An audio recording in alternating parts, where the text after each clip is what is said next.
Hey there, everybody. Dominique Henderson here with a very special episode this week. A conversation with Miss Julie Kalkowski of the Financial Hope Collaborative. And you're probably saying, what is the Financial Hope Collaborative? Well, a couple of weeks ago, I was sitting over there back behind me as I start most days reading through the Creighton Alumni Magazine, and I saw this article about the first clinical trial in the country that is seeing if a coaching program like the Financial Hope Collaborative, how it affects the health outcomes for single mothers in the Omaha area. And my passion for financial literacy and financial education obviously overlaps with what Julie's doing in the Financial Hope Collaborative.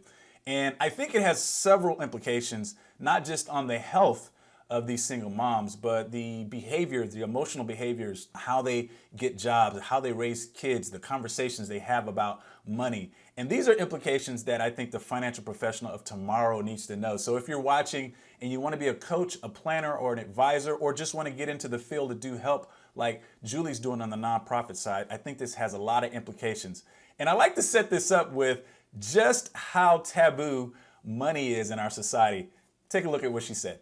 They said they did a study and they said to Americans, would you rather talk about your personal sex life or would you rather talk about your money? And guess what? Nobody, I'll tell you everything that happened with John or with Paul, but don't ask me about my money. I mean, there's so much shame. It's so taboo. You're right. Even to today. Right. Yeah. We don't talk about a raise. We don't talk about, and so people think they're the only ones. They think I'm just stupid. I'm not making it. So we've taken kind of some structural problems in our economy and we made them personal problems, and they're not personal problems. But when you have so many people locked out of the financial mainstream, it's not good for those families. It's not good for our economy, national and local. So I just think financial education is just this one tool. If you do it right, you can really impact communities, families, and economies. So why won't we do it? As you can probably realize, I was really interested in the tools and just her perspective on how important financial coaching is to health, to the personal health of an individual. And take a look at some of the tools that she's using in her program, very practical things that you and I can apply in our everyday practice. I am delighted that you're going down this path, because for years and years I'd go to bankers and I'd say, look, I can't bring you people that are going to give you $5,000 a month, but what I can do is bring you volume. And they'd always pat me on my arm and say, you are a nice woman, but I don't want your people. I'm like, what am I, Moses? My people? This is crazy. But I talked to some other financial planners and they're like, well, can they give us, $250 a month? I'm like, no, they're not. Their monthly cash flow won't allow that. And they're like, well, come back to me and talk to me when, and I'm like, but I just think if we can help people figure out how to use the small amount of money they have. So what we really focus on is monthly cash flow management, because if you're paying late fees, if you're getting shut off notices, if you're getting it, that really hurts your ability to save. You can't pay down debt if you're paying $7, $8 a month in late fees, or you're paying overdraft fees. So trying to kind of minimize those things. So we get, again, our main focus for our program was single moms, and it's on monthly cash flow management. So once you teach people how much money is coming in, how much money is going out, we don't call it a budget, we call it a spending plan, because I think diet and budgeting are the new F words. I mean, yeah, you're right. I had one financial planner said, yeah, I just talked with this train wreck of a person. I told them they can't go out to dinner for 7 years. I'm like, nobody's going to stay with that. Are you crazy out of your mind? We got to give people, they got to figure out how to, till they can make it to the next level. How do they keep their head above water consistently? How do they stop paying those late fees, those overdraft fees? Okay, so we do something really basic. The first night of class, so we deal with single moms. Average income is about 23 grand. First night of class, we hold up an empty pencil case. And we say, every receipt, every dime you spend goes into this pencil case. And then when you come back, next week, we're going to have you hold up the pencil case again and show us how many receipts are in there. So we come back the second week and we say, hold up your pencil cases.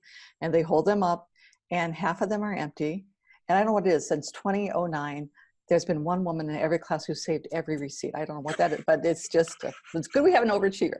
But so then the rest just have one or two. And then they kind of look down and they're like, well, I only had one or two. And so my trainer's great. Dominique, she says, how many receipts did you save last year? And they're like, none. She says, you got this. In 1 week, you've already done more for your money than you did all last year. And they're like, oh, Mm. maybe I can do that. So once they start saving their receipts, they see where their money's going. And once you see where your money's going, you understand you have some choices. And once you feel like you have some choices about what happens to you, instead of stuff happening to you, you might control what's happening around you. And so it's just really exciting. They're like, oh, like one woman came and was like, I spent $117 on fast food last month. And we're like, you got kids. So, and we don't ever say, don't do that. We always say, well, what could you do differently?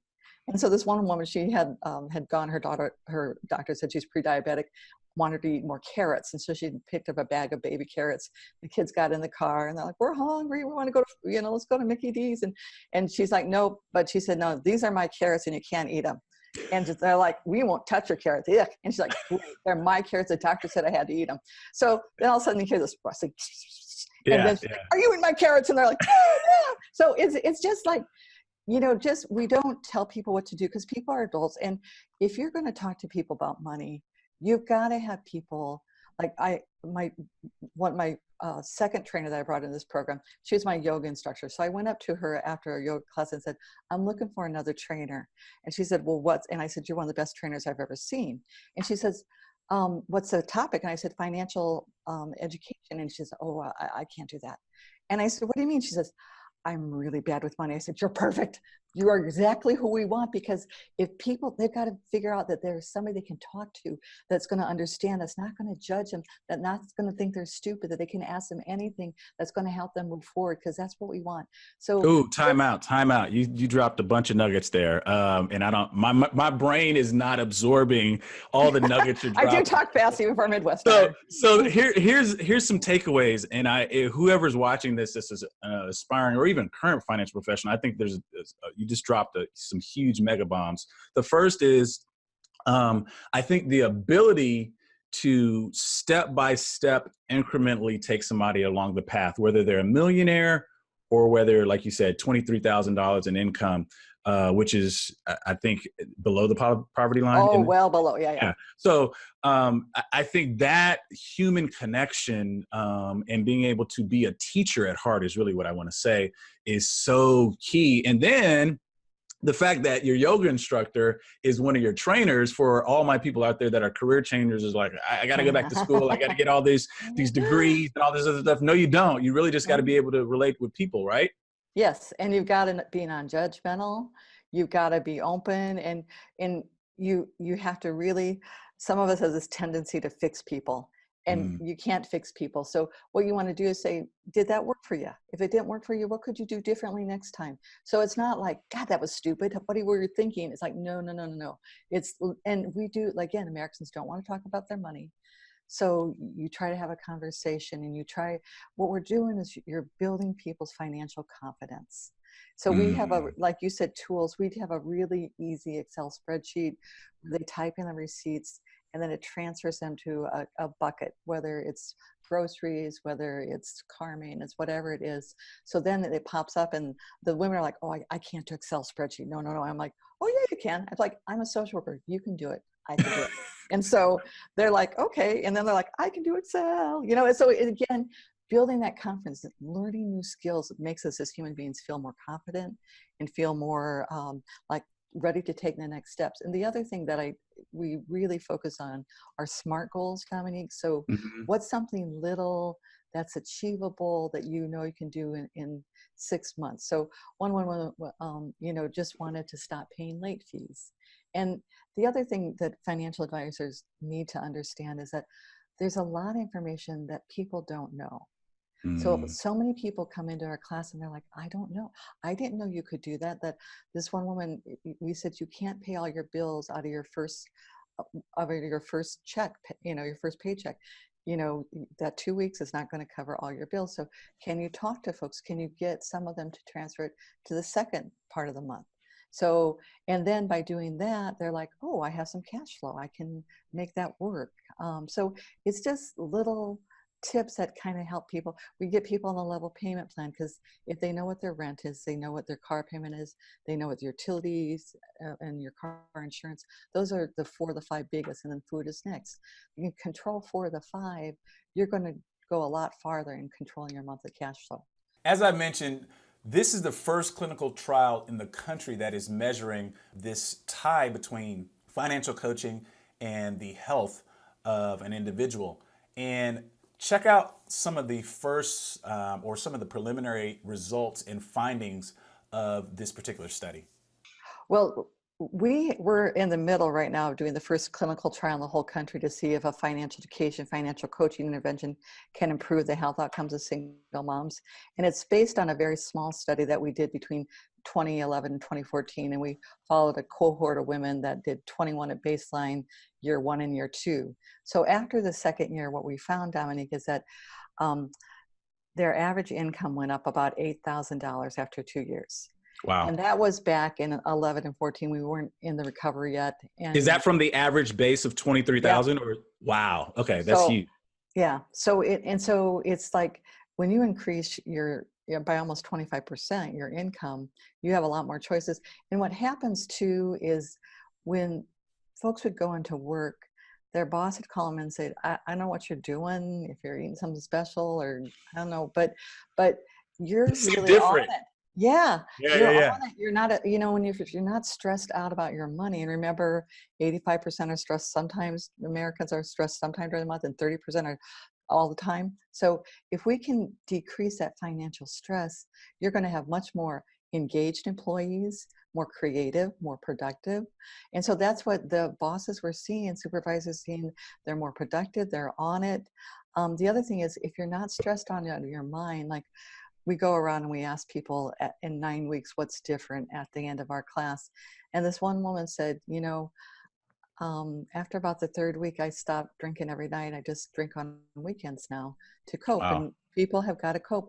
But the week before the last week of class, her boss called me and said, you are doing great. We had some good staff meetings. You had some good ideas. He said, I want you to think about going back to school. We have a tuition remission plan. So now she's going to go back to school. I mean, so it's just, if people are stressed out of their mind, they're not going to be great workers. They can't focus. And clarity for a vision for your life is kaput. Right. Yeah. Well, you can't plan ahead if you're just survive. So we say we're trying to move people from surviving to thriving. Wow. Yeah. I love that. And you can do that. And, but again, it's that combination. It can't be just classes, and it can't just be that one-on-one. And we try to normalize them. The first night of class, I say, if you're stressed about your money, then you're a normal American, because most of us are stressed at least some of the time about our money. There's no question that financial coaching, financial advisement, the work that financial professionals do is so impactful to the individual, to the household, to the community, and to the economy. And so I was very, very intrigued by and my heart was warmed by this little anecdote that Julie gave about some of the things that are happening, even with the children of the women in the program.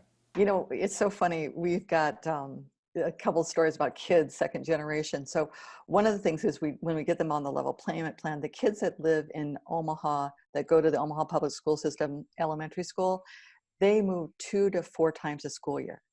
So you're not going to be successful in school if you're moving that often, that frequently.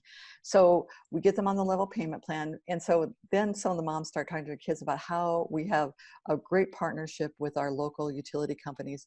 And they come in and they present, they talk about all these different things. They talk about how to conserve energy. So this one mom said to her kids, because we used to get to go out to eat, and then we can't go out to eat anymore. So she said, if you want to go out to eat, we got to decrease our utility bill. So she said, my son turned into an energy Nazi. Are you in that light? Turn that light on.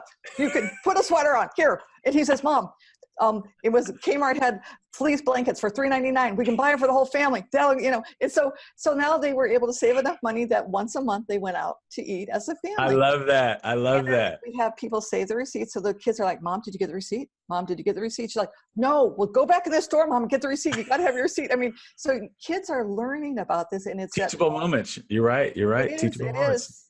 So it is. And that's what I want to do, is disrupt the cycle of poverty. Well, as you can probably see, I really enjoyed that conversation. Julie is such a jewel. What she's doing is just incredible. And I was so surprised, when I first reached out to her, she was in the middle of writing a grant. So she is writing grants herself to get this program funded. So if you're watching this and you're able to help, please reach out to me or reach out to Julie. I would make sure that you get in contact with her. What she's doing in this area has so much implications because it can possibly be the blueprint for how financial health programs and financial coaching programs are possibly given to people of lower means, maybe through insurance companies or things of that nature. Obviously, a lot of players got to get involved, like the banking system and whatnot.